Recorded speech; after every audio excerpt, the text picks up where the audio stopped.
So we haven't really done a mindset or a mindset talk in a while on one of our calls. And I, for myself, felt like it was good for me to talk with you guys about. And I wanted to kind of hear from you guys and see where you were at. And my intention was to have more of a dialogue with this and see, like, where have you guys either struggled with failure or fearing failure in the past or presently? What are your fears, and kind of work our way together through some tools to kind of get on the other side of them. And also, if you guys have had any experiences that have helped you, like what has helped you kind of get over that, because I think we've all been there or going through it, where no one wants to be a failure, obviously. And I know that some people struggle with it more than others, to a point where I've had many people tell me, yeah, I don't even want to try Shakeology because I'm just really scared of failing. And I'm like, well, okay, or I don't want to try your challenge group because I know I'm going to fail. And so I wanted to talk about that because it's very interesting to me. And I think that we all, like I said, experience that at different levels. I actually looked up the dictionary definition of what does failure mean, because I feel like it controls so many of our lives in so many different aspects. So there's 3 different definitions. One is the lack of success. Okay, I could get that. You're a failure at something. That's probably like what we tell ourselves a lot, unfortunately. Like, I know I even joking, okay, honest moment, partially jokingly, a lot seriously, like have mom fail moments where I'm like, oh my gosh, like such a failure as a mother, or not feeling good enough. Women, I know we struggle with that a lot, not feeling good enough in any area of our life. So that's the first one. The second one is omission of expected or required action. Basically, their example of this was, you failed to complete this requirement or something like that. But how many times do we do that for ourselves, where we set the bar super high, like impossible high, and then we don't reach it? And so we feel like failures because we're not this super perfect person. You know what I mean? And so we set ourselves up for failure in what we're doing. And then the third one is the action or state of not functioning. Your car is failing because it's not functioning. Liver failure. Your liver is not failing. So there's those 3 different kind of perspectives. And I feel like this could be such a powerful conversation for so many people. And I'm not saying that I know all the answers at all by any means, or that I don't personally struggle with it. But I mean, you guys know on social media, and I'm guilty of it too, we all see and share like the good stuff and the successes. And even if everything's not perfect, we usually portray it to be, because that's all we want people to know about us. That's all we see about other people. And so we're comparing ourselves, even if it's not consciously, subconsciously, we're comparing ourselves. I'm not as fill in the blank as that person, so I'm failing. I have not been as successful as that person or whatever. So I've just seen this sabotage so many people, including myself, to where you get to a point where, and I know a lot of people on our team struggle with this too, you get to a point where you don't even want to start. You don't want to start because you failed in the past, maybe. So many people I hear all the time, I've tried everything. I've tried every diet. I've tried all these different workout programs. I've tried CrossFit. I've tried a personal trainer. I've tried all these things and I've failed. So, like, what's the point of ever trying again? It's very disheartening. And the good side of talking about this is we know, if I told you, you guys, I am just such a failure. Like, I'm not a good coach. I'm not here for you as much as as much as I need to be. I'm not a good mom. My kid is never slept through the night, still sleeps in my bed most of the time.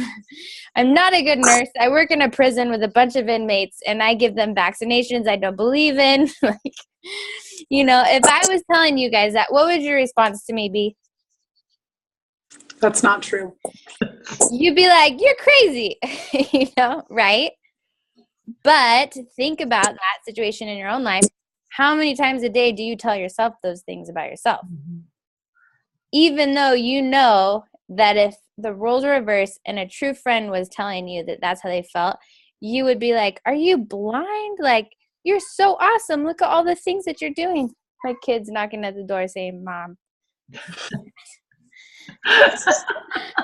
So sad.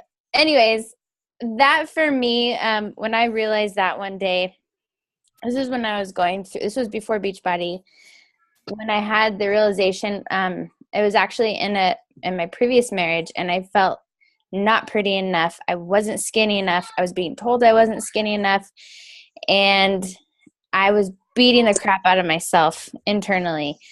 On the outside, I was all smiles because I knew that I wanted to make the best of every situation, which is not a bad thing, but I didn't really deal with what I was struggling with on the inside. And because of that, I had a lot of health issues because you guys all know that our spirit and our mind and our emotions and our physical self is all very connected.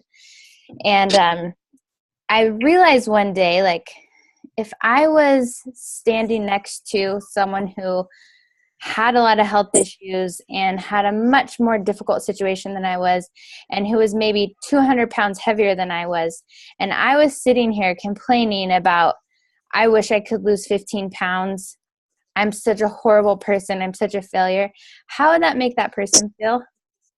I would never tell them that, right? Ever, ever, ever. I would never be that hard on anyone else but myself. And so how can I expect to heal or to grow or to be anything more than my doubts if that was going to be my mindset?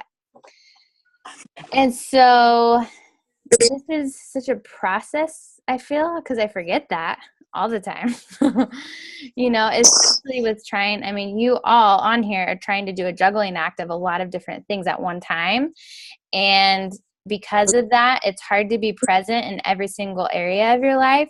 And because of that, it's super easy to fall prey to those thoughts of, I'm not good enough, I can't do this, or all the doubts and the fears of failure is really what it comes down to. So I just wanted to kind of open it up to you guys. First of all, does anyone not deal with this? You could go first if you don't deal with any of these failures. Please share your wisdom. Okay, good. So we're all on the same page. Awesome. Awesome. Some of you are jumping in just in time for the interaction section.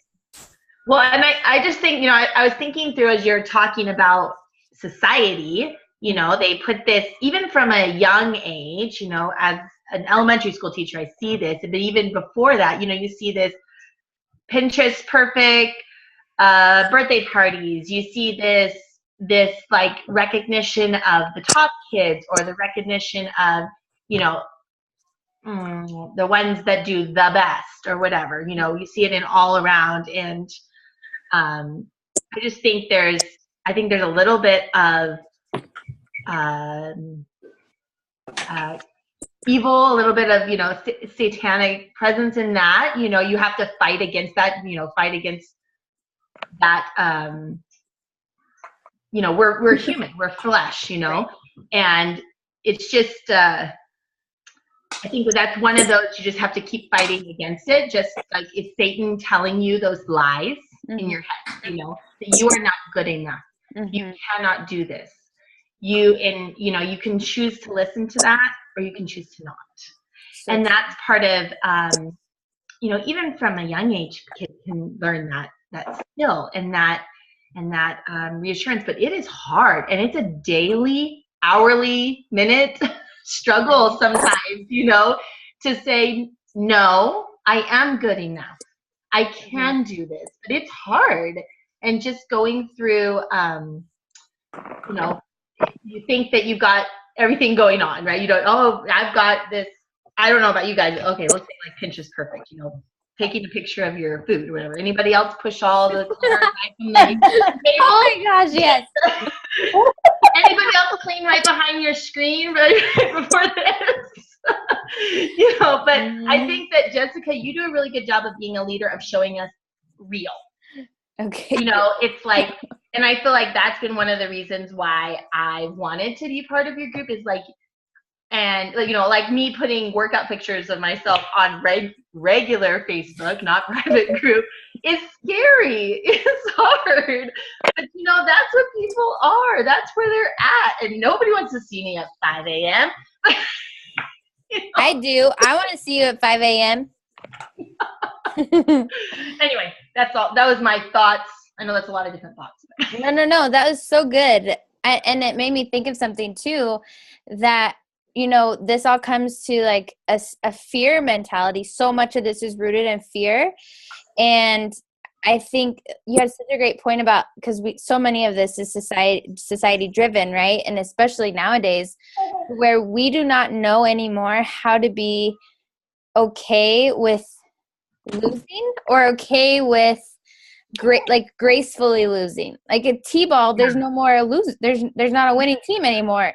Like competitiveness is awesome, and we don't know anymore how, even like with goal setting. And Sarah Holland, one of the coaches on our team, I will never forget this quote that she made. And she said one day, I realized that big goals are not intended to be reached. They're meant to stretch you. And we are not okay anymore. We have not learned, or we've forgotten how to be okay with not achieving something in our time frame or how we wanted to achieve it. And instead, we're so like focused on preparing for something that we forget that it's all about the journey and about growing ourselves, through that whole process. So I liked what you said, because it reminded me of that fear. Like, why do we fear all of this crap? Like, where does it come from? And that was actually one of my questions that I wanted to ask you guys. Before I move on, did anyone have anything else they wanted to share on the stuff we've just talked about? I want to share one thing. My son's a wrestler. And so in wrestling, the time you're going to win some and you're going to lose some. You don't always win every wrestling match. There's just no way. So when I was filming his wrestling and he made the newspaper his freshman year for wrestling, and it was like a proud mama moment. I wanted to post about that. So then every time I would film and he actually lost, I was like, oh, I would never share this one. I thought to myself, well, why not? Right? Like, does anybody want to watch my kid get pinned? Or does anybody want to watch him look really frustrated when he loses? But I do like the sport of wrestling for that purpose, is that it does teach the kids that, like, you're not always going to be the winner in every match. So anyways, the reason I said that is because I remember consciously thinking, like, I'm not going to share the videos where he loses. Like, how embarrassing for him. And what am I looking for here? Like, feel sorry for him. So it's interesting when it comes down to losing. Like, you're not probably putting like, hey, my kid got a D- on his report card today. Right. It's like, why would you want to share that? It's so true. It's so true. But it's real life. I feel like actually I know, and we probably all could say this in the past, if we look at our failures, we learned way more from those than any successes we've ever had. Yep. Right? Like true character building, life-changing perspective moments we learn from all of our failures. Yeah. So then using that and thinking of it in the future, why would we ever want to avoid failing? Because it's hard. I know. And it stinks. I just want to be super smart and not have to do anything difficult. Yes. Oh my God. Krista's hungry. She's eating hands for dinner. Baby fingers. So cute. Oh man. Great perspective, Tammy. It is hard though, because you're really like your perspective on social media, if you share that, is like, because we always, especially as coaches, right? If we're sharing stuff, we always want to share it with a purpose. And so what's the purpose behind it? Mm-hmm. And I think that's an awesome, not necessarily that example, but our failures are such an awesome opportunity to be real with people and make us like tangible humans that fail all the time. Yeah. Because if we are only sharing with people, whether it's in our conversations or on social media, if we're only sharing about our highlights and how perfect and awesome and happy all the time that we are, everyone's gonna be like, maybe someone's gonna be like, oh, I want to be like them, but they're always gonna fall short because it's not true. It's not real life. And I don't know if you guys have ever made like a vulnerable post on social media talking about your struggles or talking about a hardship that you went through and what you learned through it and how embarrassing it was or how hard it is for you to share this, or before and after pictures or whatever it is. I bet you got more engagement and you touched more people through that than you ever did through the happiest post you ever wrote. Yep. Right? Because people are hurting all around us. People are quote unquote failing everywhere. Everybody does it and everybody's scared to do it, right? And so they're looking for those leaders to show them that, hey, it's okay. It's okay. I failed too, but this is how I learned from it. This is the purpose of that pain. And this is what God showed me through that, or how I grew and how I'm helping other people, or why I don't sweat the small stuff anymore because it's not important. That's so powerful, right? Our failures, instead of being something that's brings shame or fear to us, is such a powerful thing in your life that to where it brings tangibility to you to be able to say, I've been there. You know, I feel you. I'm sorry that you're going through this. Mm-hmm. So on that note, and transition topic, why are things scary? Why is it scary? Because we've all done this, including myself. I've gotten a lot better. Why is it scary? And I usually hear this mostly from coaches or people sharing their story on social media, sharing before and after pictures, or sharing a hardship that they went through, or doing a live video on Facebook, which I highly encourage everyone to do. Why is that scary, do you guys think? For me, I think because I just posted on my regular Facebook, I posted about stuff that I hadn't really talked about to anybody, things that I kind of covered. And so I think for me, it was back then I had to deal with it, or I had to face it more.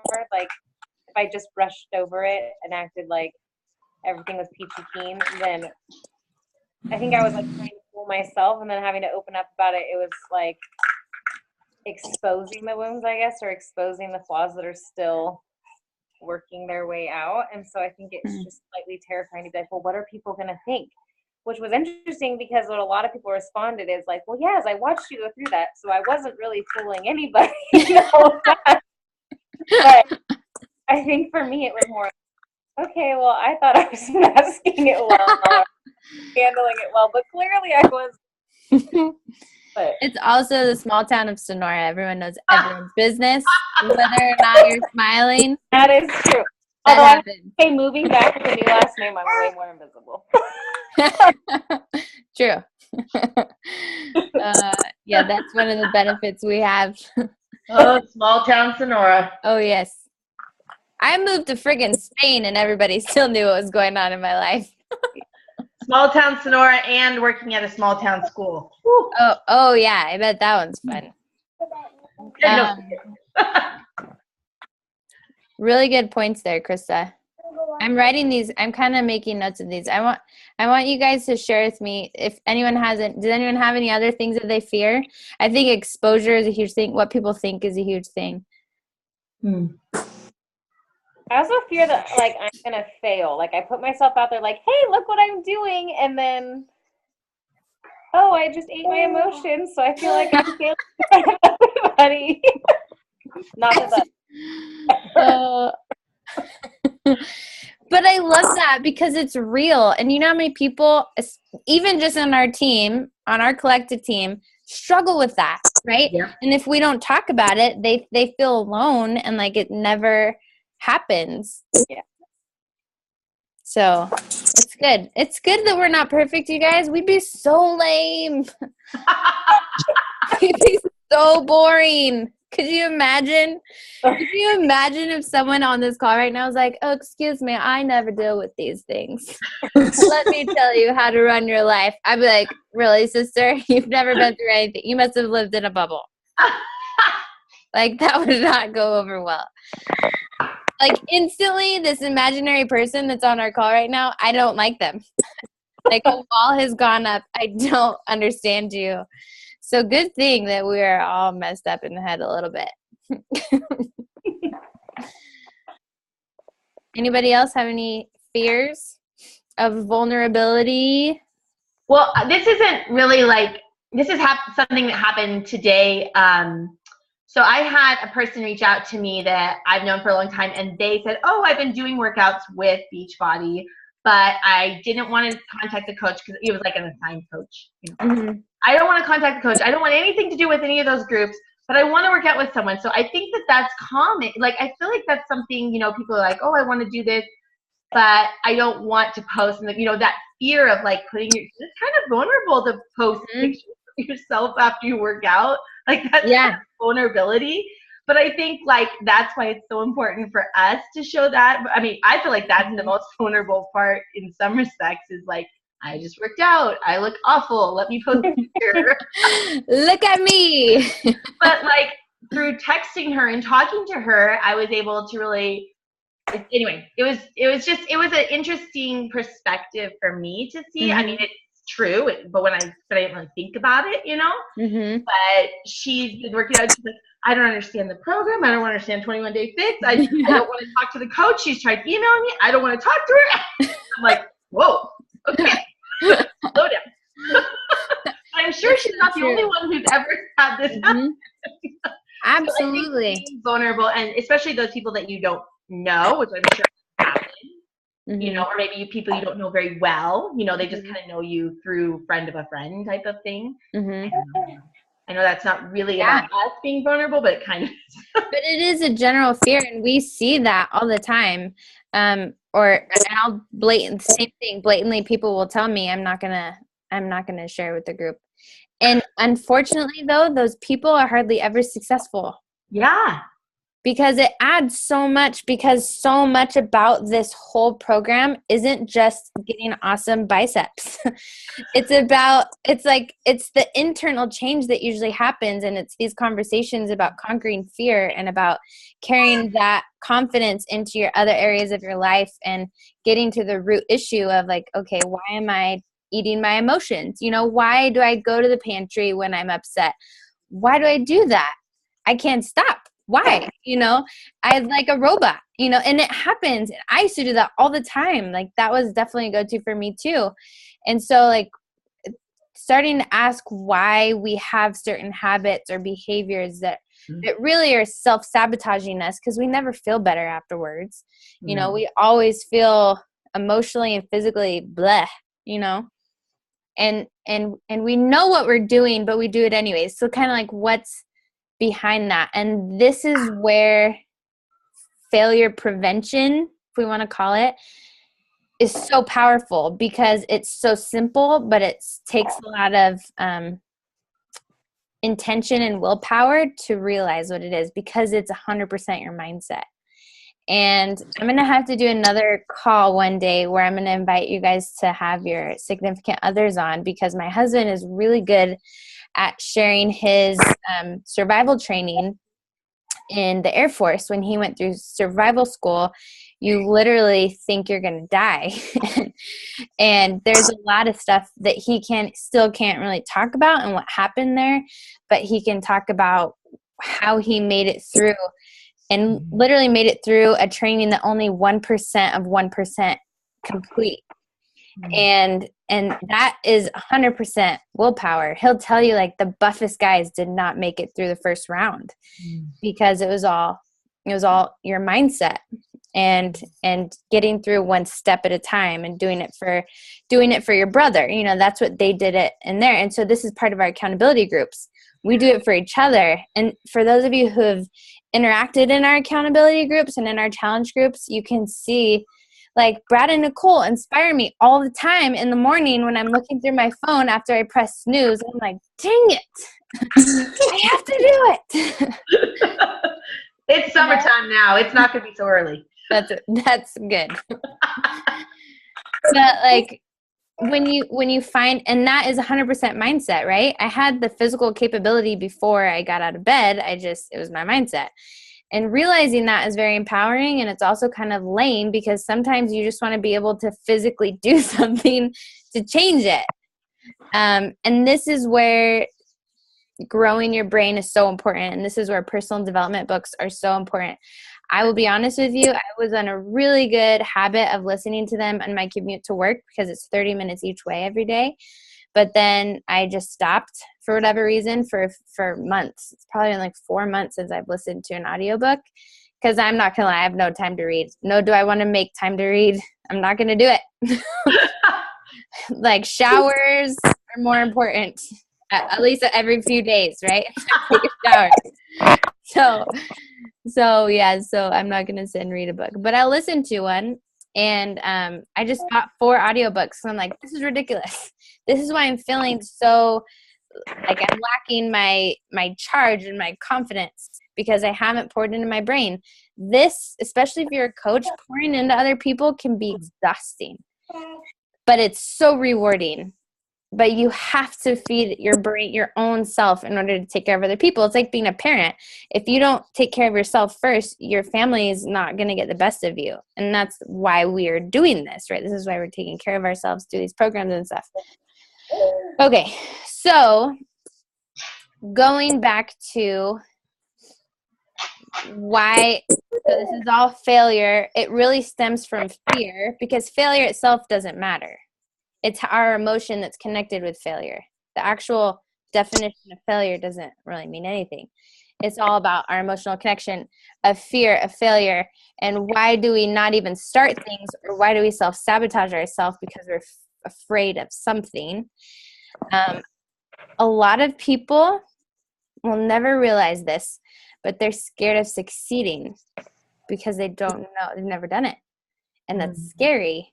And they're scared of actually really putting themselves out there and giving it all they've got. And they don't know what their life's going to be like in that state. So they self-sabotage themselves. And this is something that a lot of people who have a lot of weight to lose, they've done studies on, and it's part of the emotional connection. Because usually when you do have a weight loss issue where you really are trying to lose weight and it's just not coming off, it's a protective layer.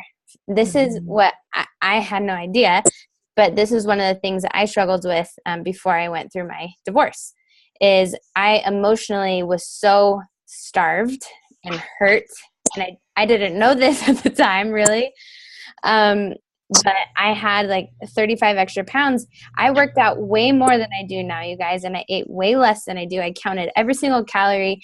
I weighed myself every single day, like obsessively. I was doing health coaching and health conferences, like I was teaching them, and I was definitely more obsessed with health stuff than I am now even.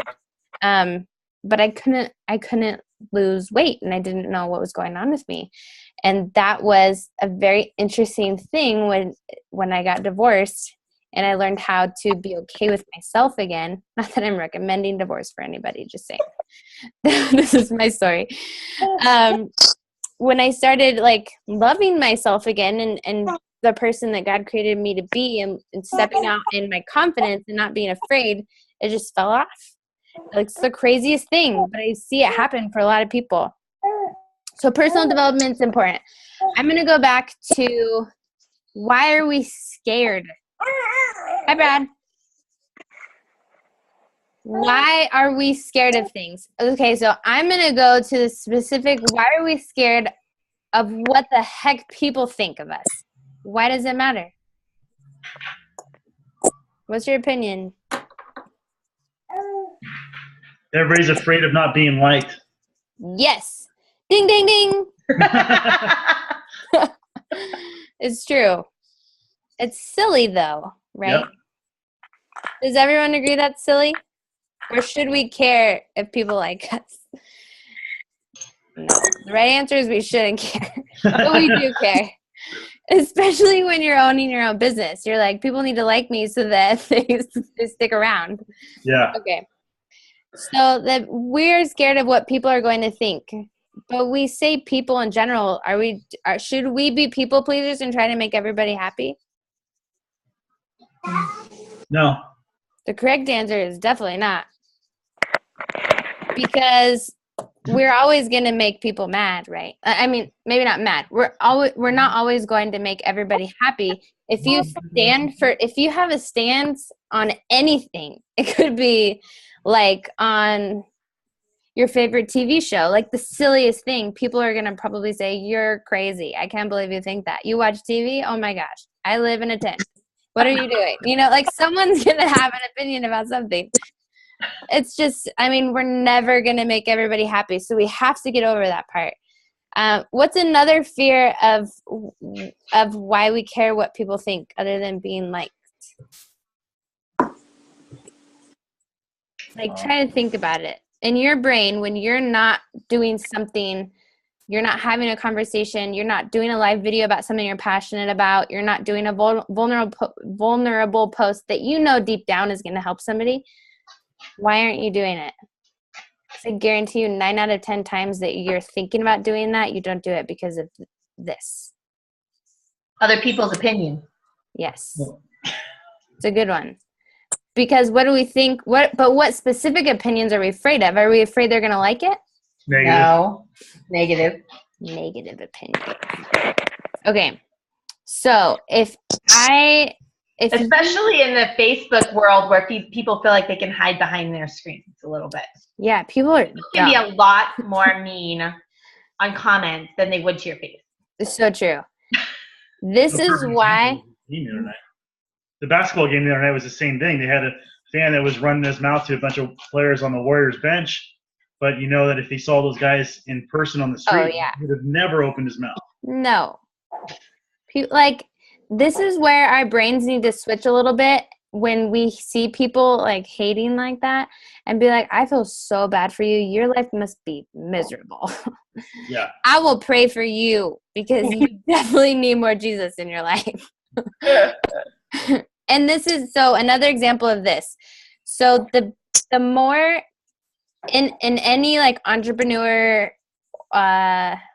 role, your goal is to grow your business, right? As a coach, your goal is to grow your business, to gain more exposure, to be a really big, fast-growing team.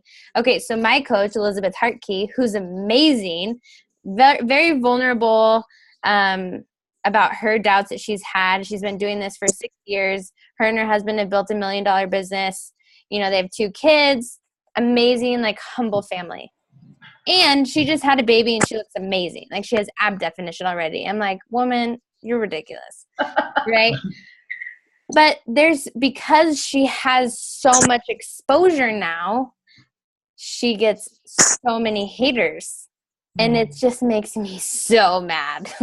So mad. But as you grow, as your success grows, you're going to get more negativity because it's just going to happen. That's the force of good and evil in the world.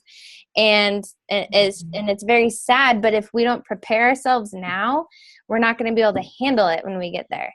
And she made a post that was super encouraging about, she literally quoted the person and what they said. And they said, for someone who's into health and fitness coaching, you really aren't into very good shape yourself. And I was like the mom bear came, even though I'm not her mother, for some reason the mama bear came out in me. And I'm like, oh no, you didn't. Like, give me your address. I will fly to your house, even though you're on the East Coast. Like, it makes me so mad when people do that. But how do they win? If we stop. If you let them. Yeah. the same with the devil, right? It becomes like, for me, it becomes a spiritual battle. Like the lies that Satan tells us every single day, you're not good enough, you're never going to get there, stop trying, you're a failure, all those things. We let him win sometimes, but it's always a choice. And for us to own that choice is probably the most powerful thing that we could do, and take that responsibility, because it's too easy to fall into the victim mentality of, you're right.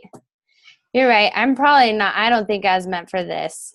Like, these other people have these other characteristics that I don't have. This is really hard. So I should probably stop now before I embarrass myself.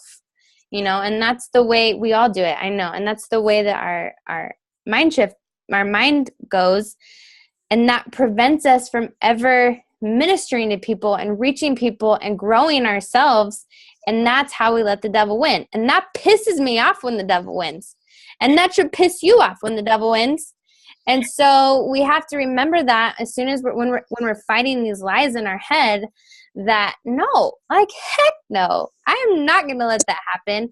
And in that instant, make that decision and do something about it. Take action. And that's how we create positive change, and positive change literally in our brains, and positive habits. And once we continue to daily do that and daily make that choice, it's going to become a lot easier. And we're not going to fear these things. So back to what we actually fear. We fear failure. We fear exposing our wounds. Having to deal with it ourselves is a really hard thing for a vulnerable situation that we all have dealt with. And I've heard a couple stories actually last year when I went to Beachbody Summit, which I'm super stoked about this year, but there were so many people who spoke on stage that are very successful now, but they said, I was about to kill myself until I saw this video on social media. I was about to overdose on drugs with my kids in the house when someone called me and said, I want to help you be a part of this challenge group that I'm doing. I really think this could really help you and your family. Or I was on welfare. I just found out that my husband died. I had 3 sons, and we just moved to a brand new state, and I had no idea what I was going to do. I had no money. Someone called me. They gave me a workout video. I had no money for Shakeology, but I found a family through a challenge group, and then I decided to become a coach. And now I can support my boys, and I can be home with them as their only parent. Like things like that. If you had this superpower where you could tell who your posts were going to affect or your conversations were going to affect, I guarantee you could care less about your fear of what other people thought. Like if God told you, if only it was this easy.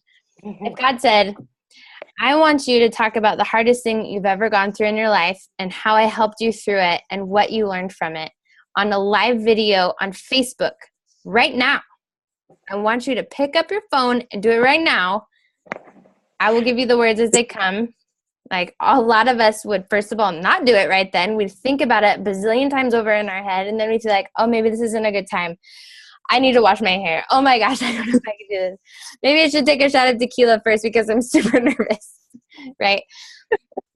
But if he told you that and he said, and I'm telling you this because somebody is scrolling through their Facebook feed right now, going through an incredibly hard time, and they have no one in their life to reach out to, and they have a bottle of pills sitting next to them that they're about to take the entire bottle of, and I love them too much to let them do that, but I need you to step up.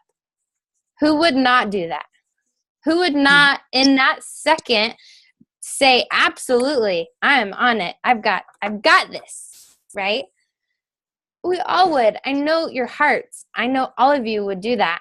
And this is a kind of mindset shift that we have to take, because when we let our fears get in the way, unfortunately, it's very hard to swallow and admit, but we're being very selfish because we're thinking about ourselves. We're not having a servant's heart, and we're not thinking about how we can serve others with what we've been through. And if we could start having that mind shift in every area of our lives, we would be so much happier. We would stop comparing ourselves. We would be happy for other people who are successful, and we would like be there with people who are in the trenches, and we would talk about it, because we are meant to have relationships with people. We're not meant to have fake relationships with people.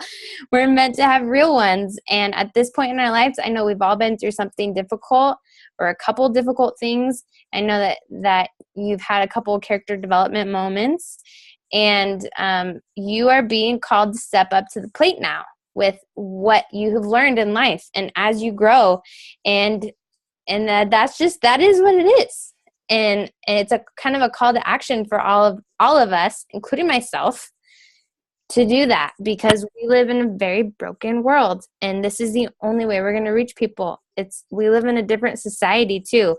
I have a lot of people who are a little bit older than me, and think that social media is a bunch of self-centered, snobbish people who live in a bubble and have no idea what's going on in the world. Some people, maybe that is real for them, right? But for me, it is a huge ministry tool, because that's where all the people are. And that's where all the people are using it as their therapy in a way, or they share too much maybe that they shouldn't. But we can see who's hurting, and we can help people, and we can reach a massive amount of people through our stories, just through social media, and it's free. What a better way to do that. But it's hard, I understand. It's not going to come without challenges. That's how we grow. What do you guys think? What do you think? What do you think? I preached your brains out for 45 minutes. Oh, man. Is that helpful at all?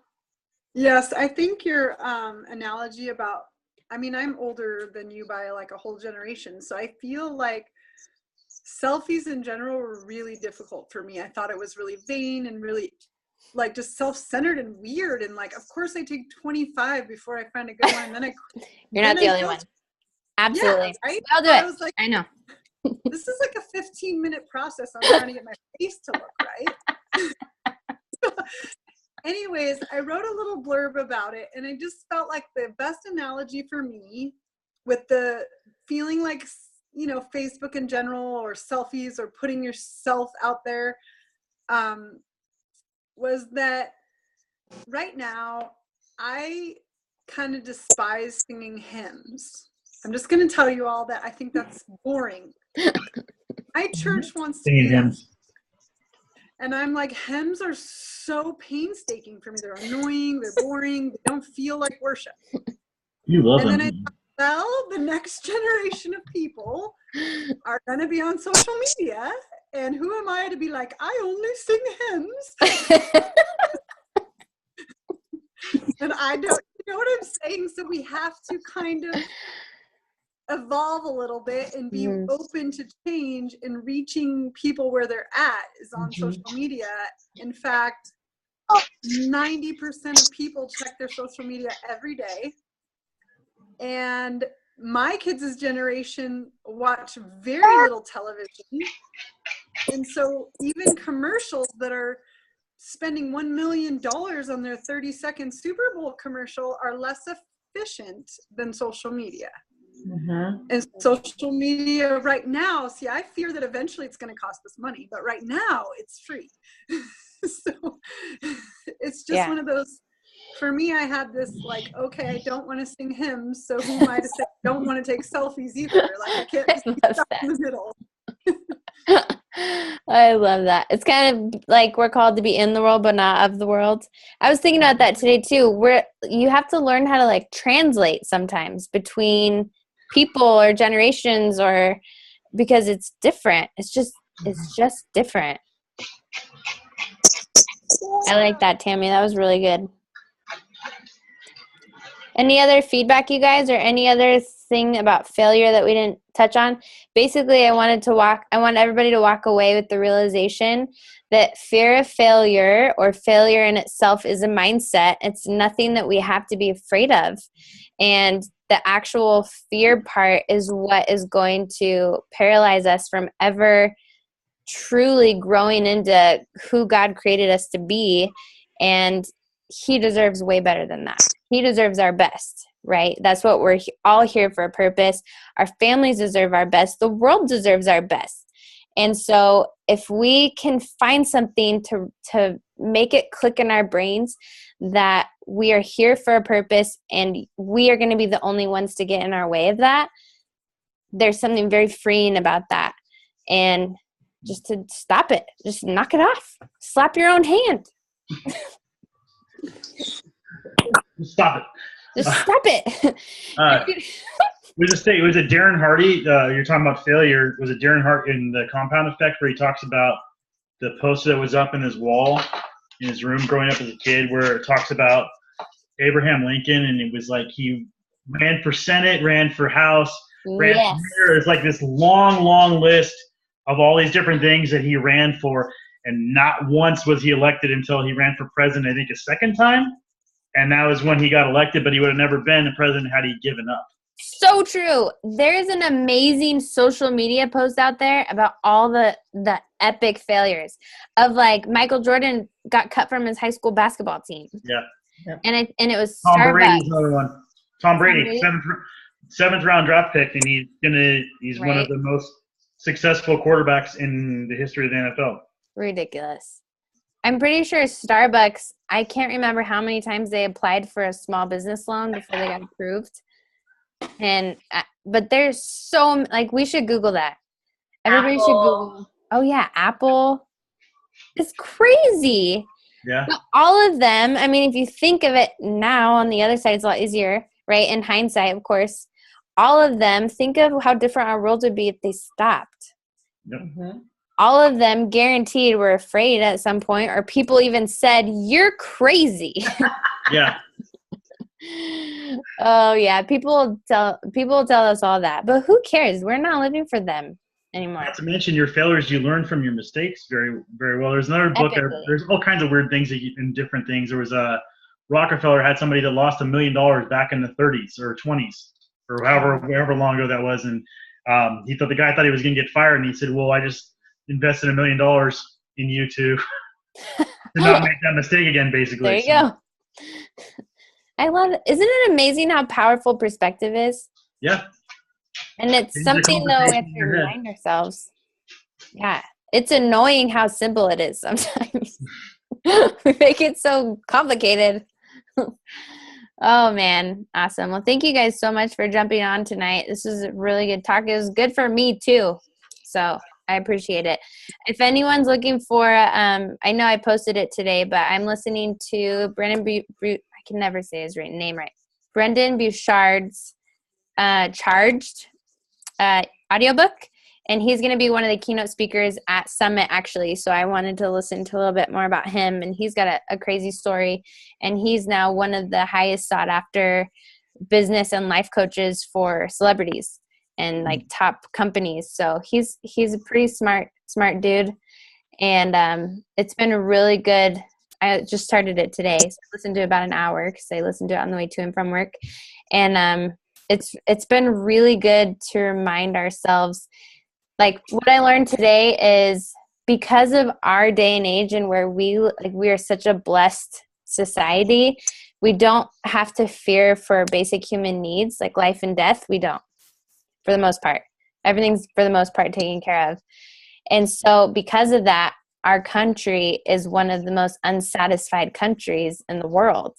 Mm-hmm. Because you look at third world countries who are so happy to get clean water and food, but we haven't. And so we need to figure out, we have to rewire our brain to what makes me happy. I have that. It's a given. I'm entitled to it is how we think. Yep. But it's very interesting. So I'll send it to you guys too. If you just let me know, either send me a text message and I can send it to you.